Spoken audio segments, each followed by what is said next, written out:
What's going on, everyone? Welcome to the only podcast on the internet where you're part of the Roto, part of the chill session, so to speak. And today, joining us in our circle is good old Roger.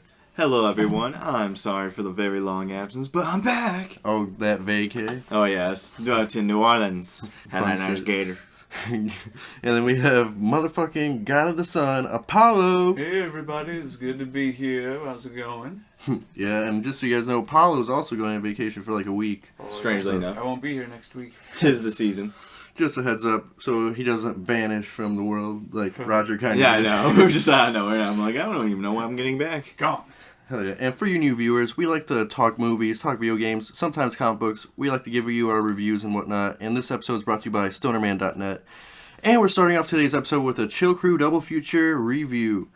The first movie we saw was The Good Dinosaur, and I gotta say, I absolutely loved it. Totally, and you can even like vouch for me. I totally was underestimating this movie. Like, That is not what I was expecting at all. Since like I first saw the trailer and shit, I was just like, Yeah. because like the first trailer that we like teasers that we saw, like it did nothing to invigorate me and I stuff know. like that. It and looked like super basic. it looked, yeah, I was gonna say, Basic am I bitch just movie. crazy? Yeah, just like finding my way home. It's like Land Before Time, but like different age. Reverse Finding Nemo. Yes, It definitely changes throughout the story. It's true. Good point, Apollo. But, like, I'd actually compare it to, like, a more modern Lion King, to be honest, from the way it plays out. Well, just because they had some very, very Similar. familiar death scenes that just seemed somewhat forced, like at the very first beginning of the movie. But the death scene, which was spoiled in the trailer, unfortunately. It was. I didn't. Really? Oh, really quick. It just showed it. Like, Okay, and everyone gotcha. just put two and two together. Death, it definitely serves the story because it plays a role Oh throughout. yeah, I was gonna say it wasn't like so meaningless. Like they actually did like it did like f up like the main character was which is Arlo. Yeah, Arlo, and he was already the runt of the litter as it is. So, and he earned his mark, so to speak. Oh yeah. his right like. But I was really shocked because when I walked out, like I was literally thinking, is this on par with Inside Out? Like I did not like even I had the highest hopes for it. I did not think it would top Inside Out in my book. I was gonna say like the movie goes from like a very simple like game point of view, and then just it has a very deep impact like just like very well placed parts in the movie that like had enough for me to like start having a few teary eyed moments. Just similar.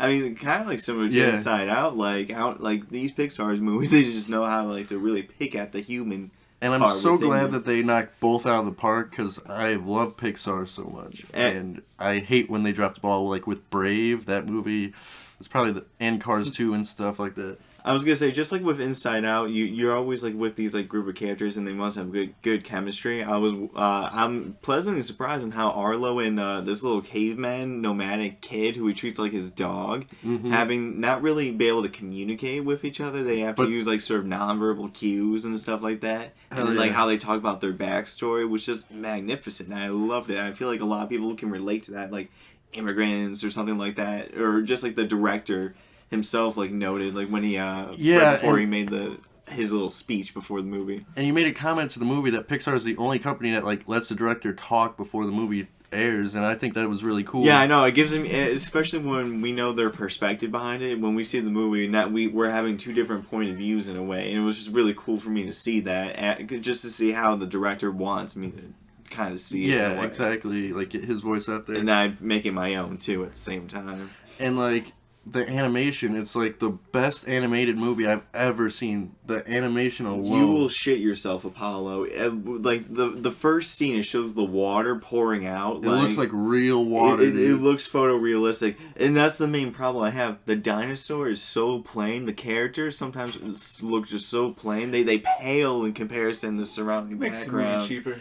But yeah, probably makes the movie cheaper, and they probably wanted to keep it looking a little cartoony. They probably need a lot of facial animations and stuff what like. What if they pulled a South Park and made the main characters out of like cardboard, but then like the rest Oh my of the background, gosh, everything was just like perfect, gorgeous, 100%. I know, right? That'd be too weird for me, but yeah, Pixar once again pushing the boundaries of animation. I hope all their movies are in this animation from now on. I know, like just like even seeing Toy Story like that would be just like super You weird. hear that, Pixar? Oh. The expectations are high. Oh Like We're laying down the gauntlet. But this is but we actually might be seeing that now because you said like we're gonna have like 2 Pixar movies every year from like from here on out, and that's fine by me for the rest of time until they start doing 3, 4, 5 movies a year. Because I mean we do one have a to month, rate one a week, one a day. It's just gonna, dude. Think about it. Pixar movies, once the world becomes 365. so populated to have like, let's say 10 times as many people as we have right now, movies are essentially going to have to come out at 10 times the rate, and there's going to be like eventually to appeal to the public masses. eventually the point of the amount of media in the world that you could watch will surpass your lifetime amount of hours ability to like watch it before your own death. Like there'll be too much out there. It's true. They're talking like how Star Wars is going to pass our lifetime Oh, and stuff like That's that. that saddens me. That's very sad, actually. But yeah, before we rate it, I just want to say one more thing. The opening movie for this was really cool as well. Like the short film that Pixar always shows. Yeah, I was better gonna than say I Lava You. Yeah, Oh, the I Love You was kind of cute and whatnot, but this was it gets awesome. old after It a was while. cute the But first time, then it's like, okay. Yeah. well, Paul, you're definitely gonna love this little short film. It's yeah. good to get different cultural perspective per Yeah. se, and it's definitely And it one promotes some that never, meditation. it's Is it about one that Asian never crack gets shown. wars? Nah, Very it's Hindu. Yeah. Hindu, they're promoting meditation actually for the younger audience, which is Cool. awesome. So it was some stuff like from Far Cry 4. I was talking about like Shangri-La stuff. Like, Dude, to me, like, no. Raiden comes back. Dude, it did remind me a lot like a video game. Like at first I got Far Cry feels, then like when he went to the next plane or whatever, it reminded me of Eagle Vision from Assassin's Creed. I know, right? No.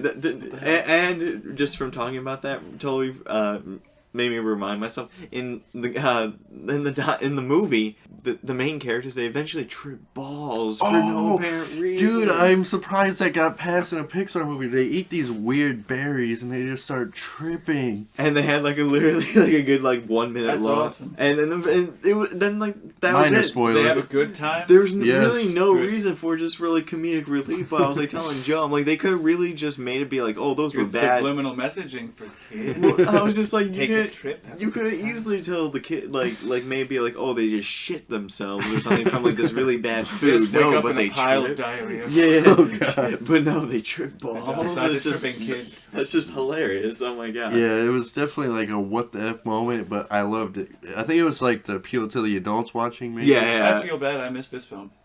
No, don't worry, I Apollo. was We're gonna say seeing we this definitely again. don't mind seeing it again. But using our unique marijuana rating scale as follows: if it's a resin, like the black residue after a bowl, like no one wants to smoke it, that's like a terrible movie. It's Don't only see like it. a select few. Those who are very desperate to get their like fix of Better that than- type of than movie bottom or barrel yeah, garbage. Yeah, exactly. Mids, we think it'll get you your quick fix. Like It's appeals okay, to it's some worth people. Yeah. It's with you. But if it gets you thoroughly baked, we give it a dank. That is, if the movie's exceptional, definitely worth your time and money. But if we think, Exceptional. yes, if we think the movie is out of this world, the walls will be melting, you'll be tripping like from the Good Dinosaur. We give it a fat dab or wax, Or and in that this means case, like for us going back, probably just so Apollo can see it, then probably Steven's gonna want to go see it, and I'll Yeah. go see it again. and if we give it a wax, that also means it's probably repeatability to the movie as well. Yeah, exactly. That's like appeal to like every mass. Like everyone true. should go see it. But for the Good Dino, I'm definitely giving it a fat wax, in my opinion. Definitely wax. I was gonna say Inside Out like appeals to a lot of adults. It appeals more to adults from Inside Out. This movie is probably would appeal to more kids. Yeah. I can see it just slightly more just because I feel like. But even the toughest adults might get a teary eye. Oh no! throughout. I was gonna say I was enough to get really teary eyed from it, and then so it definitely impacts everyone from all ages. I hope they make a sequel called The Bad Dinosaur. It's about his son, and he's like evil. I know It's always possible. he does not get his mark, and he goes crazy.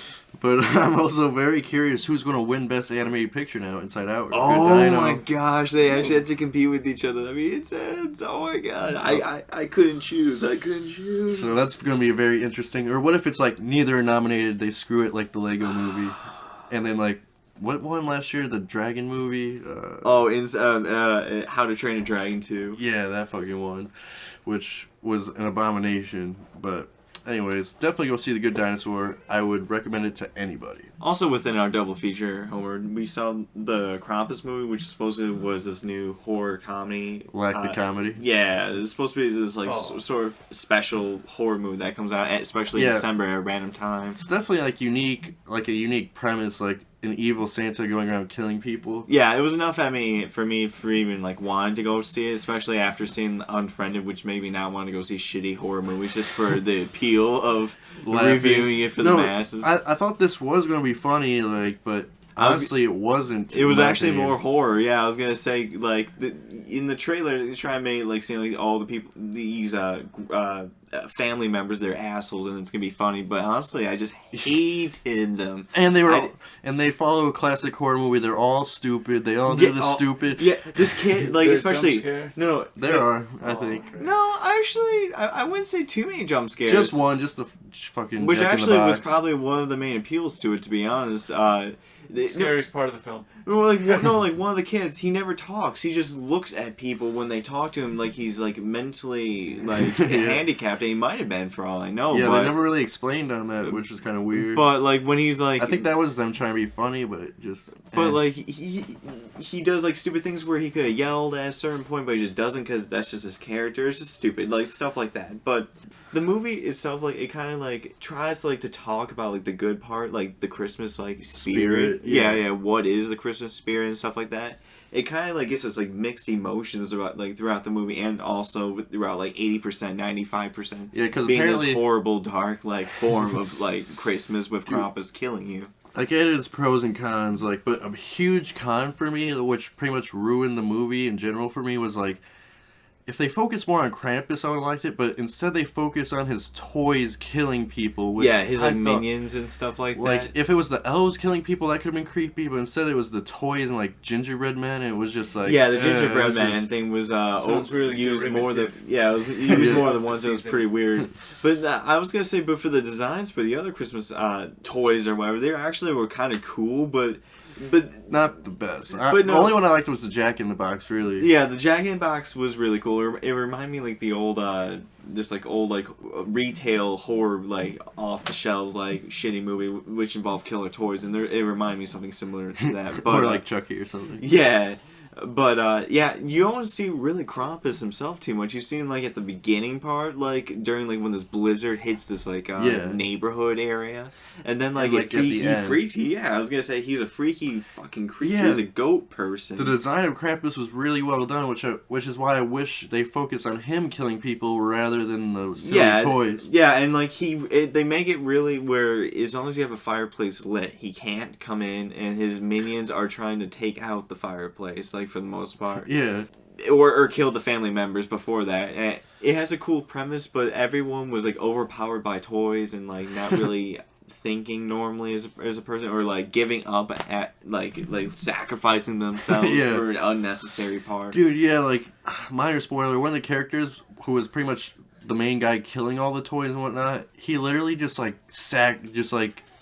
he didn't even have to. He just like jumps out of the window and like sacrifices himself for no reason. Yeah, he wants to confront Krampus like himself, and then leaves everyone to these elves that like storm the house, like basically meant just to get killed, I guess. But although I'm not going to spoil it at all, but the ending I really liked. Like that was probably the best part. Yeah, unlike like those horror movies that are trying to give you like an open-ended question and stuff like that, it's very straightforward. Like it could end it at a certain point to make you think if there's something weird about like going on, like like did this happen or is this? It was kind of like a Twilight Zone type ending. Yeah, I was gonna say I don't really want to spoil it like at all for anyone, but at the end they really make it straightforward where the ending is taking place, so you don't have to have this open-ended question. Yeah, exactly. So you can have an idea, especially what the sequel might entail. Maybe. So what you guys basically saying is more Krampus and more comedy would have made this better. Yeah, definitely. Like if they had someone better writing the dialogue, it probably would have been better. Yeah.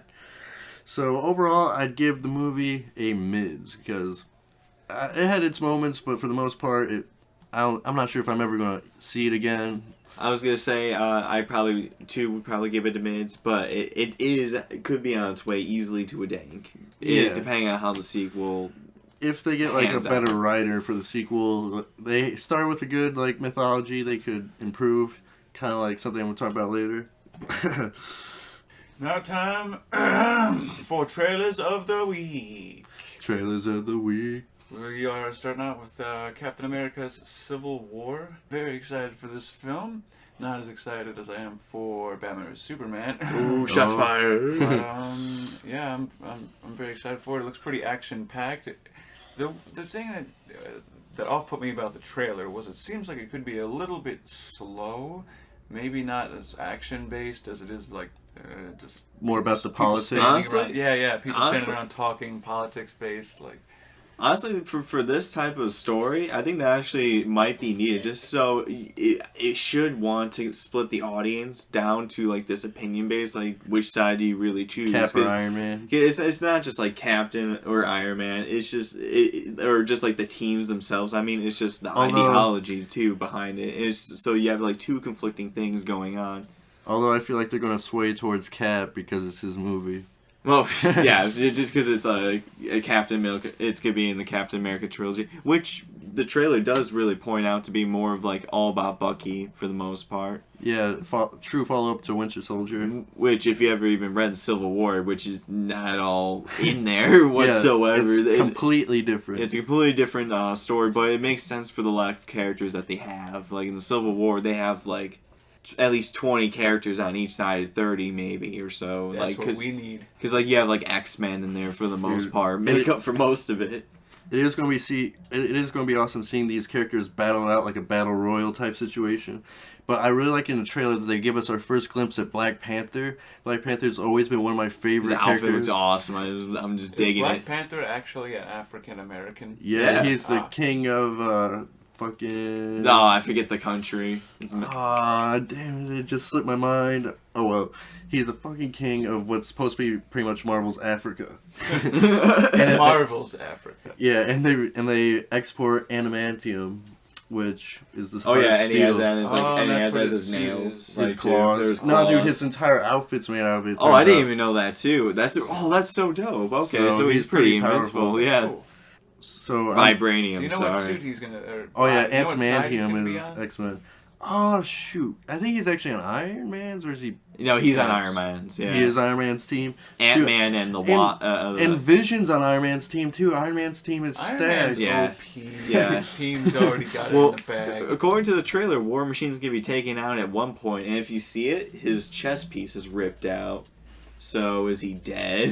like is he permanently dead? Like per se? I don't know. And it seems like Bucky's like trying to rip out Iron Man's at one point in a fight or like going one for scene the where cheap shot. What if they kill Vision? They just rip the fucking diamond out of Dude, him. for Infinity War, they have to at some point if Thanos gets all the stones. Throw him in a fucking. They might showcase at the end where he gets captured, maybe, or taken out, which actually would be a really cool ending. I think it'd be sick if Thanos just straight up ripped it out. I know that'd be pretty graphic, but I think that'd be sick. He just rips his head off and eats it. I just want to see Vision just stare at each other, just square off, like mano a mano, even though Infinity War is gonna be off the chain, dude. I can't wait. What exactly are the Guardians of the Galaxy getting introduced in this whole scenario? Planet Hulk might actually be a good reason to introduce them. Yeah, they might hit in Planet Hulk because Hulk's going to show up in Thor Ragnarok. I thought they weren't going to do Planet Hulk. It's Mark Ruffalo hopes for it. He's definitely down for it, he says. It's Marvel's most famous Hulk story. So and the Hulk is not in Civil War for some reason, even though... But he is in Thor Ragnarok, and he might be in Guardians 2. Okay. It definitely points to... And Thor can transport people to random places anywhere, so it would make sense. So, that's where it seems to be heading. I am Thor. Hear me roar. Hear me roar. My Mignon just Hulk, twirl it around. Will Hulk finally lift his hammer from the I'd like to see the Minions enter the Avengers universe. Oh God, no. Don't even spread the Minions love to anybody. Minions Civil War. They try to go to Loki, like trying to be like the new Despicable Me type person. I've seen enough of the Minions story from my nieces to know a little bit of what's going on. I've actually seen some, but Paulo, did you see on my Facebook that thing I shared, like Civil War Toy Story? No. Like it's like Woody's like sorry, he's my friend. And Buzz is like, but you had a friend in me. Oh yeah, but you had now a I friend. get it. Yeah, I did see that. But I didn't Yeah, playing on the trailer. Good stuff. Hell yeah. Very deep moments. So yeah, we're really pumped for Civil War. That's hitting theaters May 2016. I'm excited.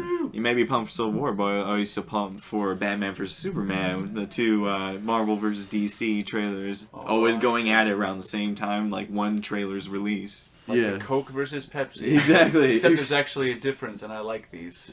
True. Because personally, for me, there's a lot of shit going on, and I feel like the trailer itself did what the trailers are not supposed to do: lay out, Spoil the movie. spoil the whole movie for me. Yeah, I kind of like being in the dark a little bit when I go in. Yeah, but Dude, especially, I like- know the main plot of Batman vs Superman going. Yeah, we know like every plot point now. Like when movies like Good Dinosaur and Star Wars are like keeping everything secret, like Yeah. don't reveal too Yeah. much. especially for Star Wars. And Okay, well, one part of the Batman vs Superman trailer, Jesse Eisenberg. oh, I was gonna get to that. When they're like, when it shows them getting introduced, that's one thing I feel like, how you were just saying, Homer, they could save that for the freaking film. 'Cause that's kind of important, isn't it? Like the Yeah. original meeting, right? I don't know if that's their first time they're meeting. They're like hinting at each other I a guess bunch. We'll see it, but like the line that I thought was just so phoned in, such bullshit, was when he said the thing about, I have a hard time with clowns or something. Yeah, it's like, Idiots Batman dressed up like reference. clowns. or yeah, whatever. I guarantee you that's the point in the film where everyone in the crowd's gonna that's gonna be the crowd laughter moment. I'm gonna have to stand up and scream, "Shut up! Everybody sit down! Shut up! You all saw the trailer. You all knew it was coming. Sit down! Shut up! Watch the movie." What they really didn't even need to show nor have in the movie, like in the trailer, is showing Doomsday or Yeah, at the end. or supposedly Doomsday, which to me you could have just saved and Yeah, just have 'cause- Batman versus Superman fighting. We For would a have been, split second, I and we thought would it have was been gonna fine be with it. I thought it was the Thing from Fantastic Four. Oh my god! Oh, fuck that, dude. But Another Yeah. thing I was hoping for, it kind of looks like they're going to team up against this thing, and I thought it was going to be more Batman versus Superman. Exactly. the whole Yeah, I movie. know, But I they're was- already spoiling that they're going to be a team during the film. And that's now. what It's they like- should and not some- have shown. And Yeah, that somehow should've they're been gonna the stuff have you Wonder showed. Woman have a few scenes in here, so there's not really much Batman and Superman fighting off. They should have just saved Wonder Woman entirely, I feel like she doesn't even say or do anything important. They should have just kept her completely hidden until we saw the film. Yeah, Then until it'd we be like, saw oh. the film. That would have been a huge bomb drop because the movie would have already made millions just based off Batman versus Because Superman. I want her to have her first screen time on her own separate film because she has a good enough character to have her own film, for crying out loud. It's very clear they're setting this up. I mean, it's in the title as the dawn of the Justice League. But Yeah. they could have kept that as a more hidden feature of the Batman versus Superman thing. Yeah, it's like It's this- like that a would've been more way forced cooler. cliche like form of alliance that I've ever seen since Fantastic Four, the remake almost, and that Christ. kind of worries me. dude, and like you guys were saying, Jesse Eisenberg just looks so ridiculous in this Along movie. with his hair, his I feel hair like I reflects on his sort of acting critique. I could dig it, but at the same time, it looks like a joke to me right now. Yeah, it kind of reminds me of like he's trying to be like a Joker or something like this. You know who Lex Luthor He looks like is? he'd Yeah, be a good yeah, Riddler. like He'd be he's an got this awesome weird Riddler, character but going like on. he's playing as Lex Luthor. Supposed to be a young, sort of young, like middle aged and Yeah. strong, like stern type of person, Like- not like a scrawny weakling. One thing I was reading online, like it was a fan theory. Possibly he just acts like ridiculous like that out in public. Then like when he's behind the Super scene, serious. he's like super like dark and serious. I don't know because Okay. behind the scenes he kind of sounds like he's just The Red Kid has like song. Oh, yeah, the- he's saying like Jesus. these yeah Oh, he's yeah, saying that's- shit like that. That's a good point. Or like man versus night, I have no. man versus God. Yeah, that's a good point. I have no faith in this. If I go into the theater baked enough, I'm like, he's gonna drop those serious lines, and I'm just gonna start screaming, howling in laughter. Well, people see, like, at one point in the trailer, you see, like, a heart pumping or something. He seems like it's something artificial, so that might not exactly be Doomsday, people wondering if it's just an abomination he just makes. Oh, it's just I don't know. the Thing from Fantastic Four.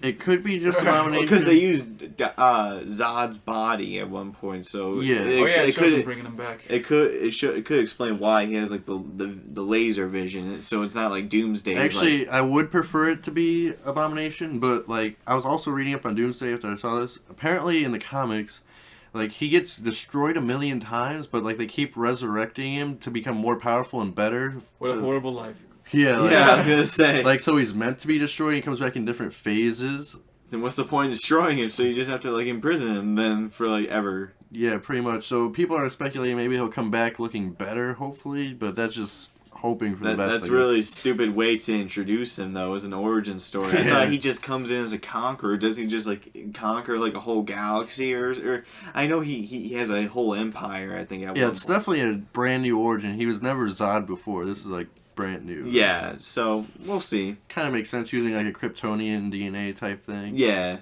Overall, I mean, and this trailer like actually dampened my excitement a little bit just because so much was spoiled. They're showing too much. I don't want to watch any more trailers. And I didn't want to think that Jesse Eisenberg would be such a huge focus for this movie, but it's looking like he's definitely going to be. But the things they did show with Batman and Superman themselves, I really dug. Like, the action was cool. I like Ben Affleck, the way he looked. Action looks like it could be off the chain, despite the fact that Batman has no powers. Which I thought was going to be the only problem. Because you've never seen him, like, do anything in, his previous films that like supernatural, take on Superman. Yeah, you know? Only in the comics. That's what I'm really liking about this. Using pure wit and like strength, like an awesome combination. Crazy Iron Man type Batman suit like, and whatnot. I love the Christopher Nolan movies to death, but he tried to make it as realistic as possible. Now they're going to get like a little bit more ridiculous with Batman. Like he's going to be fighting like aliens, Lazarus pits, and whatnot. But yeah, Batman vs Superman hitting theaters March 2016, and we're going to give you our full review.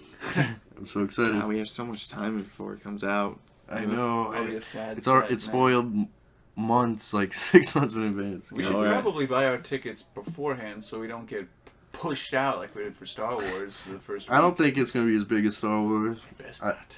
Especially after that trailer. Yeah. And then our final trailer for this week was for the second installment of the Teenage Mutant Ninja Turtles. Hooray. I know. The first movie, if you remember on our review about a year ago, it was the most blandest I've ever felt leaving the theater. It was like, what the... I don't know. The most indifferent, like, in terms of, like, I forgot about the whole plot and everything within, like, a day or two, honestly. I don't even... I still actually remember it, but... Nope. That's what I was going to say. I was going to say it's still better than Transformers 4 in my mind, because I didn't want to fully walk out of TMNT. But this trailer... Although it still looks like it won't be nearly as good as the originals I know and love, it has a lot of potential, especially compared to the first one, which was so, like, blah. I just feel like the CGI just perfectly represents, especially for Bebop and Rocksteady, exactly how much they care about the movie. I don't know, it just seems like they really didn't put a lot of effort in terms of quality of the animation or special effects. Yeah. And it feels like the part that they do right, like especially making like the Shredder guy look more like how he's supposed to look. But you should have done that in the first one. And they totally recasted Shredder, which is good. Someone who could actually probably talk like more, because in the first one Shredder barely even talked. Yeah. Which was dumb. Stupid. But there's reasons to be hopeful. They got a new director, new writer. Michael Bay still producing, unfortunately. Yep. Explosions! But in this one, they actually have foot ninjas, which is refreshing, instead of those weird mercenary people. Yeah, that's true. 2, Krang's definitely going to be in this, because you see the Technodrome pieces falling from the sky in the trailer, which means Technodrome. Another positive. How do you feel about Bebop and Rocksteady? Oh, yeah, they're not... I mean, I'm glad to finally see them on the big screen, but I think they could be a little better. Another thing that gets me positive is, like, the director said that he's definitely mostly focusing on the turtles this time. Like, barely any human interaction, which was a huge problem with the first one. Too much Megan Fox, too much Will Arnett. See, the trailer doesn't give me hope for that, because it seems like there's a lot going on between, especially Rachel and Casey Jones, especially. So there has to be screen time, a lot more going on than probably even the first one. I think it's going to be way more human. But the first one was like, the first half was the whole origin with April meeting the turtles and stuff. But even then she still even like... talk even that much, even and the origin itself, like for Rachel, was even that long. I would say probably it was only like a couple scenes until eventually like you have like the original origin story take place. I would personally say the question that we all want answered is: are they going to make another turtle-specific produced rap song with grade A rappers. Yes. For this film. I say bring back Vanilla Ice. Vanilla Ice. Oh yeah. From the old school days. The ninja rap. God. So, I don't know, there's a lot to be hopeful for, but I'm still gonna... It's pretty much their last chance with me, because the first one I was indifferent. This one has to be at least good for me to give them another Yeah, it chance. has to be great for me.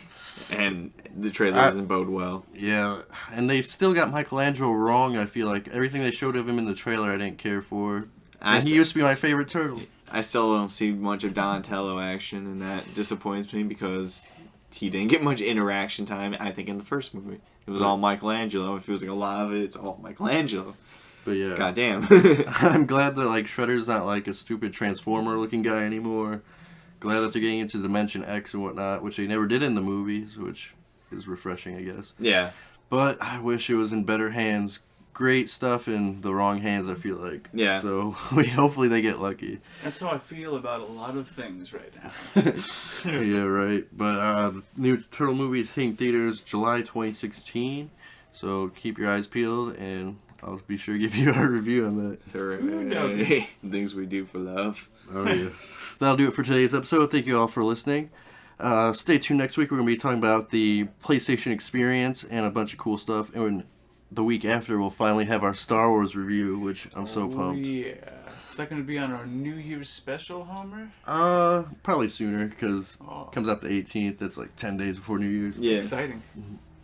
So, and speaking of that New Year's special, we're going to have a New Year's special where we give you our top 5 movies, top 5 video games of the year, and our most disappointing and our most anticipated movies of the year. So it's going to be super jam-packed. It's usually our best podcast of the year, so y'all best Come tune around. in. Yeah, come on down. And if you have a spare moment, please visit us at stonerman.net. There you can find information on our Kickstarter and our show, and more podcast information, and our after shows and whatnot. And if you have a spare buck or two, please donate to our Kickstarter. It helps us get a finished product to show not only you, the fans, but the studios as well, to get our name out there. But if you can't donate, please comment, rate, subscribe. It goes so much further than you would think. And as always, stay lifted, my friends. It's been fun. Good night, Internet. And God bless America. Goddamn's good to be back, and you guys have a safe and awesome night, and may the force be with you. Always.